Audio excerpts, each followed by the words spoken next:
శరణమయ్యప్ప స్వామి శరణం.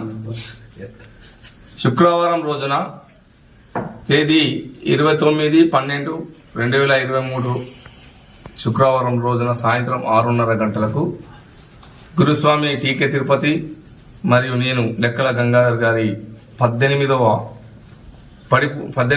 మాలాధారణ సందర్భంగా పడిపూజ మహోత్సవాన్ని నిర్వహించడం జరుగుతుంది.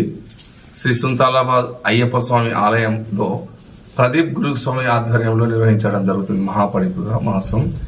ఇట్టి కార్యక్రమంలో స్వాములందరూ మరియు వారి బంధుమిత్రులతో సహా మా ఆహ్వానాన్ని మన్నించి అందరూ ఈ కార్యక్రమంలో పాల్గొనాలని కూర్చున్నాను. స్వామి శరణం.